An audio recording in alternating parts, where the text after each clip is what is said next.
సాయి కృష్ణ కేసులో ఎంతమందిని పెట్టాలి? మామూలుగా అయితే గనక ఐదుగురు చొప్పున 3 టీములు. ఒకటి అక్కడి నుంచి తీసుకొచ్చింది మార్కాపురం తీసుకొచ్చినప్పుడు 5గురు టీం ఉన్నారు.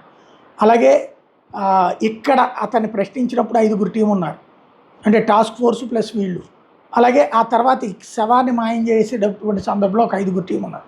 దాదాపు 15 మంది ఉంటారు. మళ్ళీ పైన ఉన్నతాధికారుల ఆదేశాలతో నడుస్తుంది కాబట్టి వాళ్ళందరూ కూడా ఉంటారు. కానీ అదంతా డైవర్ట్ చేసేసి నాగరాజు చుట్టూత అనే కేసు అని తిప్పుతున్నారు. ఇంతవరకు కూడా అసలు ఏ కేసులో అతన్ని తీసుకొచ్చారన్నది మాత్రం తేల్చలేదు. అది విచిత్రం.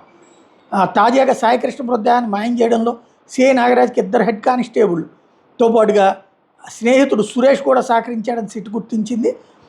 సిఐ నాగరాజ్ అరెస్ట్ తర్వాత అజ్ఞాతంలోకి వెళ్ళిన హెడ్ కానిస్టేబుల్ అశోక్ నాణ్యాల కోసం గాలిస్తున్నారు.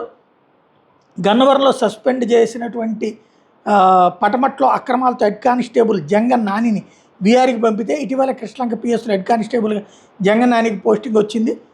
తను ఈ కార్యకలాపాల్లో పాల్గొన్నాడన్నటువంటిది ప్రస్తుతం అనుమానిస్తున్నారు.